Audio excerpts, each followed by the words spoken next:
Welcome to my channel.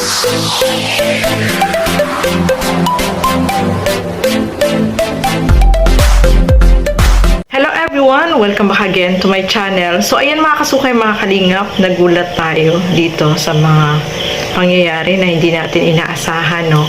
Pero bago natin simulan yan, huwag niyo pong kakalimutan mag-subscribe. Bal Santos Matubang, Kalingap Rob, Ate Edna Vlogs, at ang inyong lingkod, Gandang Emmy. Sa mga hindi pa po nakapag-subscribe, please subscribe and please hit the notification bell para lagi po kayong updated sa aking mga ina-upload na mga reaction video.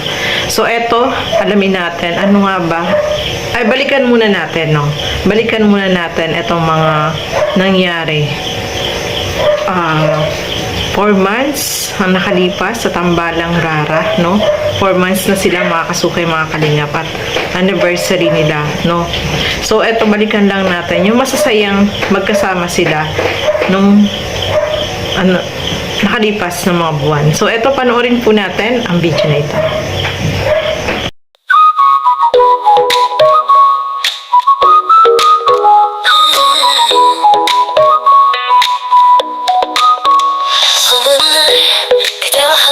시간들 햇살 속에 반짝이는 그대의 미소 눈을 감아도 떠오르는 그 순간 우리의 발자국은 영원히 남아 달콤한 추억 그대를 만나 시간이 멈춘 듯한 그날들 그리움 속에 피어나는 사랑 우리의 마음속에 영원히 남아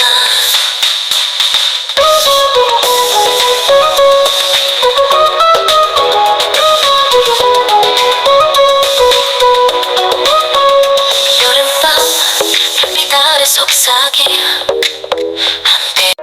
You got me open and I keep bleeding I keep bleeding love I keep bleeding I keep bleeding love keep bleeding I keep bleeding love You got me open and I So ayan mga kasukay, mga kalingap, nagulat tayo dito sa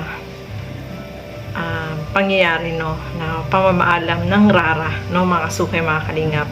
Hindi natin ina-expect na eto na yung huling pagsasama nila dito sa tambalan nila, mga kasukay. Kaya marami po talaga yung mga nalungkot, especially yung community ng Rara, no, mga kasukay, mga kalingap. So ito, panoorin po natin ano nga ba yung nangyari. Tara, panoorin po natin ang video na ito. Happy Mansari na din. Happy Mansari din. So ako talaga yung tunay na nagpapasalamat na sobrang grateful ako dahil sa samahan natin, sa pagsasama natin within 4 months. Sobrang nag-enjoy ako sa journey na yan. Sobrang saya. And sana mas tumagal pa yung samahan. Tas, ayun. Yan. Saka pala, Raz, sobrang nagpapasalamat ako sa mga effort mo. At thank you so much sa 4 months na samahan. And, wala ko masabi. Parang nagpapaalam. Sobrang daming samahan natin. Yun. Maraming salamat sa'yo. Parang hindi ka naman ata masaya. Parang iba yung ata yung tono, iba. Parang nagpapaalam ka na ata eh. Hindi naman siguro napag-usapan kasi namin ni Kuya Rab na mas mabuti mo nang walang kalagtim para makapag-focus sa pag-aral. Mas talo ka na sa college and sa sarili din. Yun. Speechless ako, di ko alam anong sasabihin ko.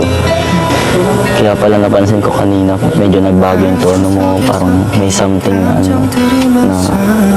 parang magpapaalam na talaga.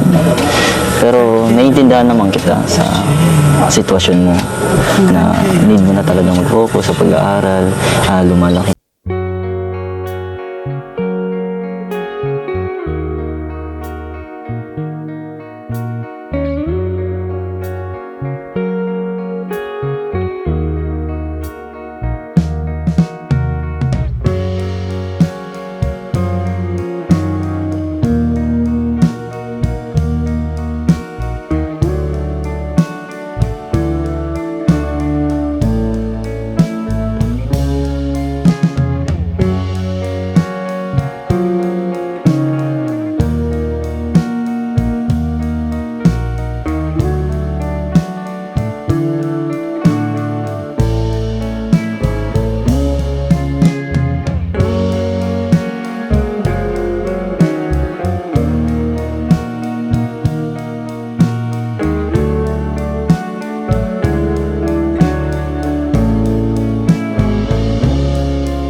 pero kung magbago yung isip mo, andito pa rin naman kami.